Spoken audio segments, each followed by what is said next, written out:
Assalamualaikum warahmatullahi wabarakatuh. Alhamdulillah pada malam hari ini kita bisa bincang-bincang tentang kegiatan yaitu doa bersama 1000 sajen dan dupa. Dan alhamdulillah ini juga kumpul para panitia atau koordinator kegiatan pada hari Sabtu tanggal 22 Januari ini nanti. Perlu saya kenalkan dulu, yang di sebelah paling kiri sendiri, paling muda, paling ganteng, ini Cak Suroso. Nah, ini seniman yang di Malang.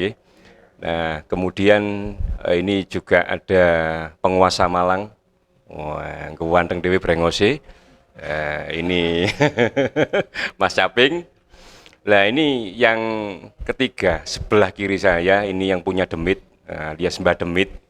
Nah, ini alhamdulillah beliau juga bisa hadir pada malam hari ini, dan saya sendiri sebagai provokator atau koordinator, tapi provokator yang baik. Nama saya Hisa, tapi jangan ditambah B, nanti menjadi hisab, ya. Dan kemudian ini sebelah kiri saya, Madura tapi Jawa, beliau Abah Rohman. Kemudian ini sekretaris kegiatan nanti, yaitu Kang Didi. Nah, kemudian yang sebelah kanan saya, mungkin sudah banyak yang kenal, sesepuh di Malang. Ya, nah perlu diketahui bersama bahwa kita punya kegiatan, yaitu yang namanya doa bersama dengan 1000 sajen dan dupa, yaitu doa bersama dan juga nanti ditutup dengan doa lintas agama. Maksud dan tujuan kegiatan ini yang pertama adalah biar kita semuanya mengenal apa itu sajen, karena nanti di acara ini juga lebih banyak tentang edukasi, edukasi nanti lebih detailnya biar dijelaskan oleh Mbak Demit sama Ki Suroso. Kegiatan ini dilaksanakan pada tanggal 22 Januari jam 7 malam, yaitu tepatnya di depan Balai Kota Malang di Bundaran Alun-Alun Tugu. Kegiatan ini juga banyak nanti dihadiri oleh komunitas seni dan budaya yang ada di Malang Raya, juga nanti akan dihadiri oleh saudara-saudara kita dari lintas agama, baik itu Kristen, Buddha, Hindu, dan lain-lain. Ini sampai ke prusut-prusut, ini saking hawane kanan kiri kulo ini lebih kuat timbangan di kulo ini. Iya. Ini. Dan alhamdulillah persiapan kita per hari ini sudah matang, karena banyak teman-teman yang mendukung kegiatan ini, termasuk juga para seniman dan budayawan ini. Dan untuk tujuan yang paling utama kegiatan kita pada tanggal 22 ini adalah kita menginginkan Malang ini damai, Malang Raya ini adem, ya, dan Malang Raya ini guyub rukun. Nah ini, dan ini juga kami mengundang untuk warga Malang, kemudian khususnya untuk saudara-saudara kami, seniman dan budayawan yang ada di Malang Raya. Ayo kita hadir berdoa bersama-sama pada tanggal 22 nanti ini. Dan ini alhamdulillah juga ini persiapan-persiapan ya setinggal 20%, insya Allah akan terlaksana dengan baik. Dan juga kami mohon doa khususnya untuk warga Malang Raya, agar pada tanggal 22 nanti ini kegiatan yang kita laksanakan bisa berjalan baik dengan lancar. Dan ini secara teknis, dan kemudian nanti apa sih tentang dupa, kemudian tentang sajen.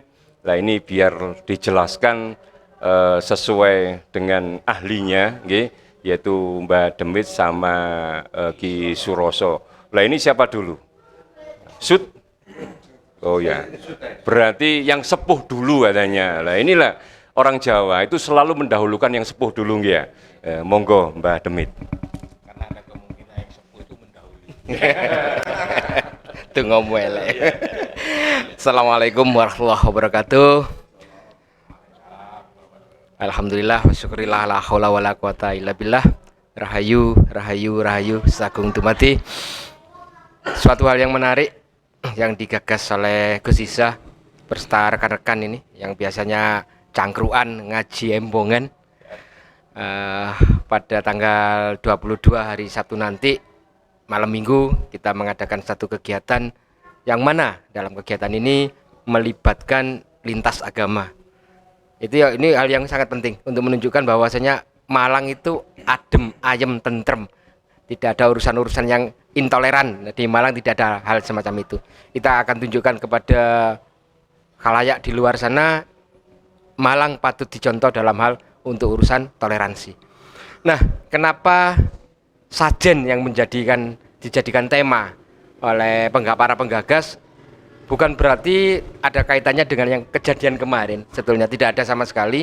Hanya satu momen yang kebetulan saja. Perlu adanya satu edukasi kepada generasi muda khususnya untuk memahami apa itu sajen. Untuk memahami satu pengertian tentang sajen itu dibutuhkan kecerdasan. Tidak hanya bisa dilihat dari wujudnya saja, kemudian direka-reka sendiri, tidak. Tapi butuh kecerdasan di dalam mencerna yang namanya sajen. Sajen adalah satu bentuk tatanan yang dilakukan oleh para leluhur kita, yang mana sajen ini mengandung 3 aspek. Yang pertama adalah aspek pengharapan, angen-angen kalau bahasa Jawa, yang artinya adalah doa, keinginan. Jadi doa yang disampaikan di dalam wujud apa yang disebut dengan ubi rampe atau tatanan yang disiapkan itu. Nah, ini kalau di dalam tataran Jawa disebut sajen iku donga muno ning ora muni. Jadi wujud dari doa yang tidak berbunyi, dalam arti tidak diucapkan.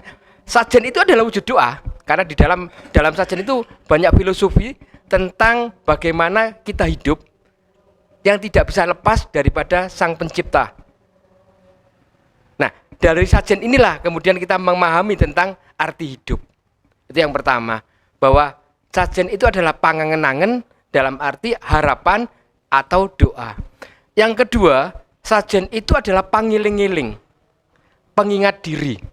Karena komponen-komponen yang ada di dalam sajen itu adalah satu bentuk ajaran bagaimana orang tua leluhur kita dulu itu mengingatkan pada kita ini untuk hidup di dunia itu harus seperti apa. Satu contoh dengan tebu, pari, jagung. Nah, ini satu komponen yang tidak bisa dilepaskan. Karena ada filosofi yang sangat luar biasa bahwa tebu itu menunjukkan niat yang baik. Kemudian pari itu menunjukkan bahwa ketika kita sudah mempunyai niat yang baik, maka pasti akan mendapatkan anugerah Tuhan. Kita akan mendapatkan anugerah Gusti, peparingane Gusti, maka diwujudkan dalam bentuk pari. Nah, pari itu kalau semakin berisi, maka dia akan semakin menunduk. Artinya, nek rezekimu akeh, kalau rezekimu banyak, ya jangan lupa dengan orang-orang yang di bawah, orang-orang yang kekurangan dan sebagainya. Jadi diharapkan dengan pengingat-ingat itu agar kita tidak lupa diri. Nah, kemudian ada jagung. Jagung itu sebagai melambangkan agar ketika kita punya jabatan, kita punya kekayaan, jangan adigang-adigung. Artinya jangan sok pamer kekuasaannya, pamer kekayaannya, mentang-mentang. Kalau orang Jawa bilang dumeh. Nah, makanya kalau orang Jawa itu kalau mipil, jagung itu kalau dipipil, tidak semuanya ada di tangan, nanti dilepas dari tongkolnya itu. Nah, itu enggak akan semuanya ada di genggaman, pasti ada yang meloncat. Itu menunjukkan bahwasanya rezeki yang kamu terima itu sebagian adalah hak orang lain yang harus kamu berikan. Artinya di sini ada pengiling-iling, pengingat diri, ajaran dari leluhur bahwa rezeki yang kamu terima sebagian harus kamu sedekahkan. Nah, ini kan jarang dipahami hal-hal semacam ini. Taunya kalau yang seperti itu ngasih makan demit, berarti makin saya ya, ngasih makan saya ya. Jadi pun tidak seperti itu. Harus dipahami bahwa itulah sebetulnya bagian dari ajaran leluhur kita agar kita menjadi manusia yang setidaknya ingat akan jati dirinya.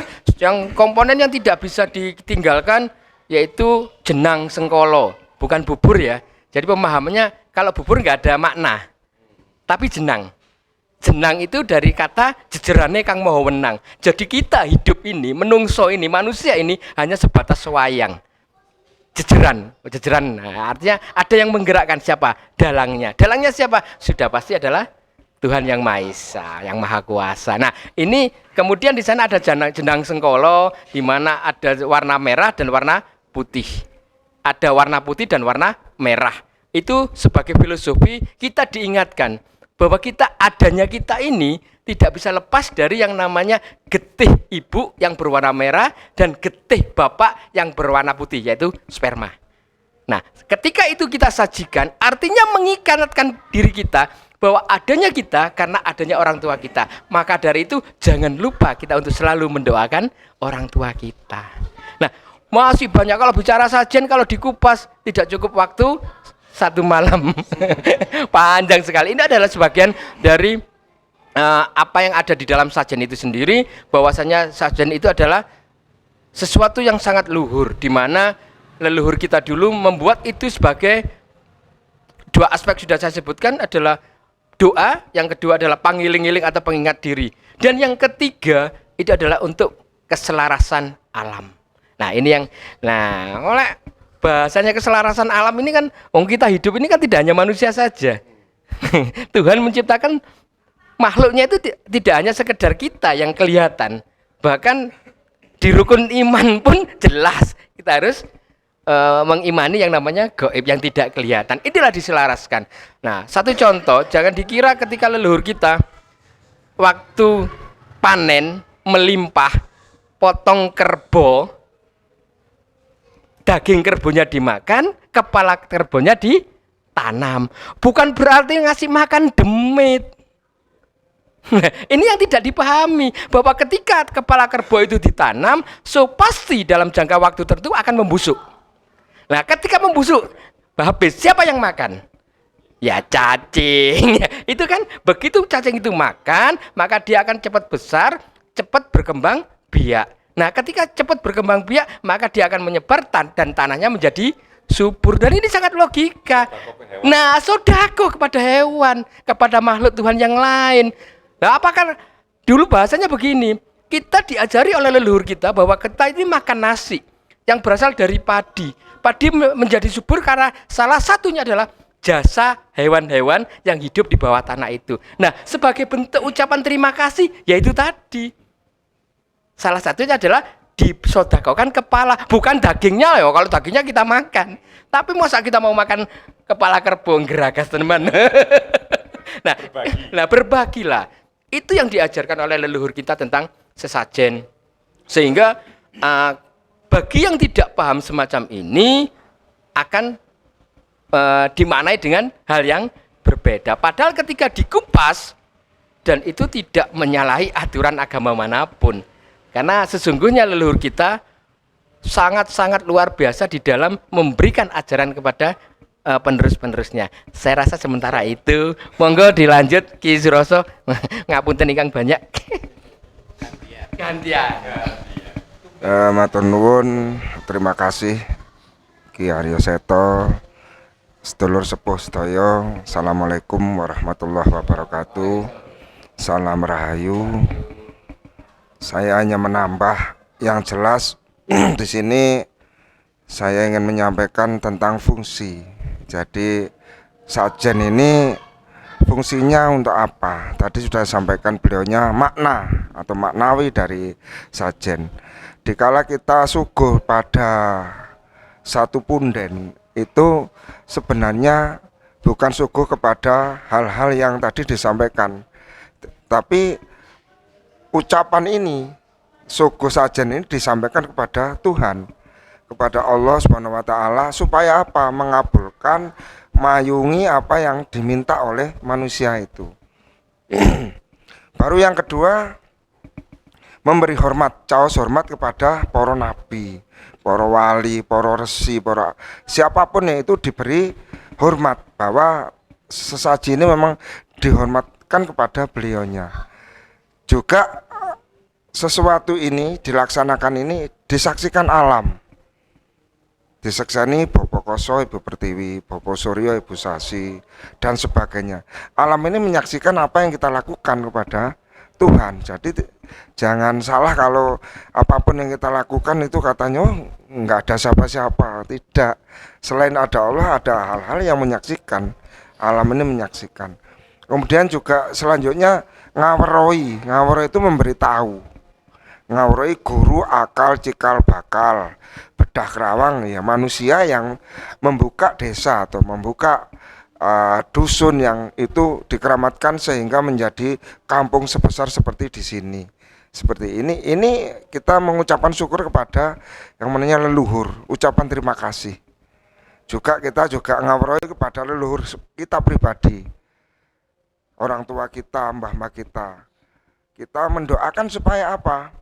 Dengan saji itu supaya jembar kubure, padang dalane, diakumat rasuli, pinaringan swarga papane. Nah kita yang hidup juga mendapatkan sawab. Karena kita selalu mendapatkan sawab. Bukan kita meminta sawab itu imbalan yang itu kita memberikan bahwa yang kita lakukan ini juga mendapatkan jangkungan dari leluhur kita. Nyuwun apa? Seger waras kuat selamat. Gampang gangsar ngupaya sandang pangan. Lumintu rezekine kata seserawungane. Seperti ini menjadi banyak seserawungane awal tumpangan yang akhir, karena manusia hidup di awal sampai di akhir. Untuk selanjutnya sesuai dengan ajaran agama masing-masing, monggo. Itu ada yang reinkarnasi, ada yang sorga, ada nirwana, monggo itu tergantung dari ajaran. Yang jelas fungsi di sini sajen adalah diaturkan kepada Tuhan dan diberikan penghargaan pada para yang nabi, para wali dan sebagainya, dan ngaweroi kepada leluhur dan sebagainya. Di sini leluhur sebagai penjangkung kita hidup di lingkungan masyarakat kecil sampai masyarakat yang besar. Matur nuwun saking kula, pangapunten. Waalaikumsalam warahmatullahi wabarakatuh. Salam rahayu, rahayu. Sebentar, sedikit nambahi apa yang disampaikan oleh Ki Suroso tadi. Kita sering mendengar istilahnya ketika ngaweruhi kaki danyang, nini danyang, ingkang bau rekso deso. Bahasa kaki nini itu secara umum pasti akan dianggap sebagai demit. Ya, padahal bahasa Jawa itu jelas. Pengertian kaki nini itu kalau kan kita tidak tahu, sebenarnya itu kan untuk leluhur kita yang bedah desa, yang kerawang desa, yang tidak diketahui namanya. Sehingga kalau disebut dengan kaki nini, nanti gak lanang ya wedok, kalau ndak laki-laki yang perempuan. Lah kalau ini dianggap demit, berarti orang desa itu keturunannya demit. Nah ini harus dipahamkan. Itu bahasanya adalah selalu menyebutkan dengan ngawerohi atau memberitahu kepada kaki danyang, nyai danyang, ingkang bau rekso. Artinya orang yang mengawali membedah desa itu menjadi, wilayah itu menjadi satu desa. Jelas ini manusia. Nah kalau ini dianggap demit, ya itu tadi berarti orang desa itu adalah keturunannya demit. Monggo Mas Caping ini. Ya, assalamualaikum warahmatullahi wabarakatuh. Rahayu. Penerjemahan atau persepsi yang disajikan oleh Ki Demit dan Ki Suroso banyak benarnya. Saya tidak berdebatkan dan lain sebagainya, hanya menambahi. Aku cuma nambahi di Jawa ya, gak apa-apa ya, cuma nambahi bahwasanya sajen itu sebetulnya sudah ada dalam tradisi adab Islam, norma Islam. Lek gelem buka Al-Qur'ane ono ayate. Potong rambut waktu berhaji. Sama toh, setara toh. Sajen juga ada yang menganggap bahwa itu nanti pemberian kepada demit. Awake dhewe ora tahu ketemu demit, berarti demit toh. Ya toh ini saya ketok kan. Nah, adab atau norma berarti bersinggungan dengan peradaban. Adab kita, peradaban kita adalah peradaban Jawa. Saya Jawa tidak mengatakan bahwa Jawa itu ras. bahwa Jawa itu adalah bangsa, bahwa Jawa itu bukan. Sebetulnya Jawa itu adalah suatu adab terhadap kita, terhadap bangsa yang ada di Nusantara ini, yang diterangkan dalam sebuah ada buku yang menerangkan bahwa kita ini dari sebuah bangsa dan bahasa yang Dravida namanya, di situ diterangkan dan dijelaskan.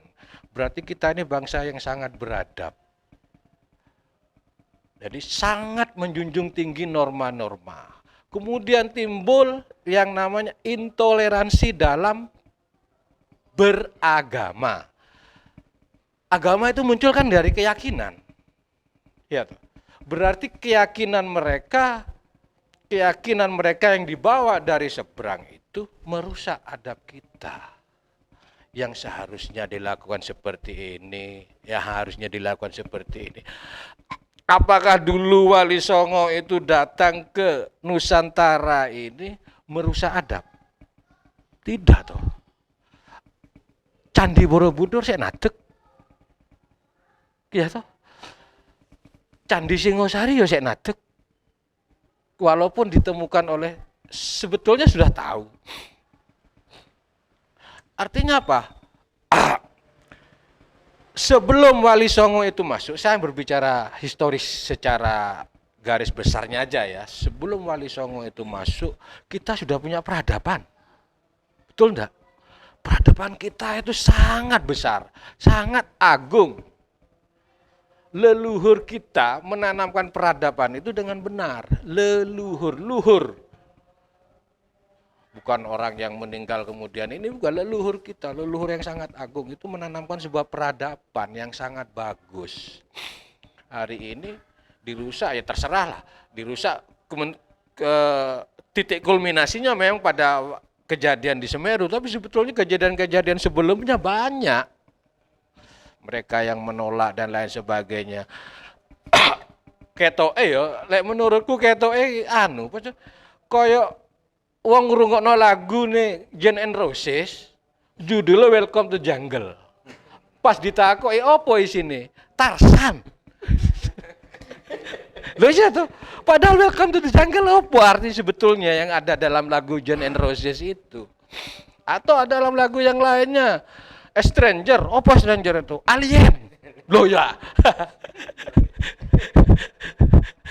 Tidak memahami yang sebetulnya ada. Kemudian mereka juga ngomong, loh, Nabi Muhammad dulu juga menghancurkan berhala-berhala di Mekah. Waktu Nabi masuk ke Mekah, waktu Bang Abi menguasai Mekah, kita dilihat juga hal di situ. Kenapa Mekah punya peraturan khusus? Ya toh? Karena di situ ada peraturan-peraturan khusus, ada norma-norma khusus, ada adab-adab khusus yang dikhususkan untuk kaum muslim di situ. Orang lain selain beragama, selain berkeyakinan muslim dilarang masuk di Mekah. Berarti kan hal-hal yang di luar adab norma keislaman, adab norma kenabian tidak boleh ada. Di luar Mekah, ono toh tradisi-tradisi ini Mekah, tradisi-tradisi ini orang Arab juga sama, sajen, dupo. Kalau kita mengatakan menyan dan dupo hampir setara toh. Apakah ngobong menyan iku keemangan demit? Itu kita enggak tahu. Kita hanya menghormati, kita hanya memberikan penghormatan setinggi-tingginya bahwa yang maha kuasa ini entah Tuhannya siapa dan lain sebagainya, tergantung penyebutan masing-masing, persepsi masing-masing, bahwasanya untuk menghadap yang maha kuasa dan lain sebagainya harus dengan jiwa yang bersih. Ya, jiwa yang bersih minimal dalam pengertian persepsi yang realistis, harum. Begitu toh. Wangi. Tidak boleh sembarangan. Toh di Islam juga ada begitu. Di agama yang lain, bukan di peradaban yang lain juga seperti itu. Kenapa hari ini ada sebuah peradaban yang telah kita bangun ribuan tahun, kemudian kita harus tunduk pada sebuah peradaban yang peradabannya biadab loh nanggono. Ya toh faktanya. Ini hanya sekedar mari kita berdiskusi dengan baik, berdiskusi dengan bijaksana, tidak harus menghujat, tidak, tapi kita memberikan pengertiannya. Lek kon gak setuju, yo nyingkri yo, kan gitu tuh. Kon gak setujunya, Pak, kon gak setuju nyelatu. Wis gak urun nyelatu ya. Maitu. Wis gak riwa-riwi. Nyai maitu nyelatu. Apakah itu adab kita? Adab kita hari ini harus dikembalikan lagi, direvitalisasi ke depannya, bagaimana agar ke depannya tidak muncul hal-hal seperti ini lagi.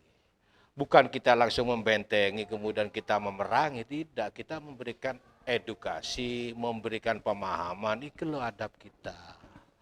Para wali datangnya seperti ini, para nabi datangnya seperti ini. Bangsa kita ini peradabannya luas, agung luhur. Terus Islam belum masuk. 90% hari ini Nusantara semua penduduknya Muslim. Lah kok iso? Ya karena kita ini mudah menerima hal-hal yang menurut adab kita, leluhur kita yang dulu-dulu mau menerima Islam, apik gitu loh. Iya toh. Tidak ada yang bertentangan dengan adab dan peradaban mereka, leluhur kita. Ini sementara yang bisa saya berikan, mungkin kedepannya bisa kita sambung. Monggo, Gus. Baik, terima kasih Pak Demit, Mas Syaping, dan yang lainnya. Memang kegiatan kita ini lebih banyak untuk edukasi dan untuk Malang Damai.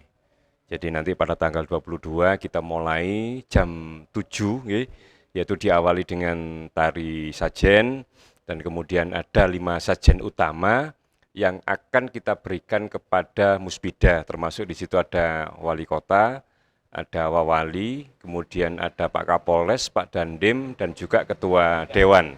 Nah, kemudian setelah menerima ini, bareng-bareng di belakangnya ada masyarakat dan juga komunitas paguyuban untuk sama-sama menaruh sajen ini di bundaran alun-alun Tugu itu. Nah, setelah itu kemudian kembali lagi ke panggung utama, kemudian di sana kita ngaji budaya. Ya, ngaji budaya ini adalah untuk edukasi, tidak untuk mencaci maki, tidak untuk menghujat. Jadi intinya kita adalah untuk edukasi bagaimana tentang budaya ini. Dan kemudian yang terakhir ditutup dengan doa lintas agama, dan yang terakhir lagi kita bareng-bareng makan bersama. Jadi itulah kerukunan kita yang ada di Malang ini. Dengan ditutup makan bareng-bareng ini, di situ tidak ada sekat, itu pejabat, itu rakyat, nah, itu siapapun, kita makan bareng-bareng nanti di akhir acara. Dan memang kegiatan ini kita awali dengan ngaji embongan atau cangkruan. Cangkruan itu bahasanya adalah kita ini kumpul-kumpul sambil kita berbagi ilmu. Dan kemudian ada bahasa lagi di situ ngopi. Ngopi itu adalah ngolah pikir. Ngolah pikir itu kalau kita sudah ketemu cangkruan, ayo ngomong sing api-api, ora usah rasan-rasan, ora usah gibah. Ya. Dan kemudian ngudut. Nah kalau kita sudah ketemu, kemudian ngopi, kemudian ngudut, ngurangi dosa. Kita ngomong baik-baik, gak rasan-rasan, ya enggak dosa. Kemudian yang terakhir adalah ngaji. Ngaji ini ben awake aji.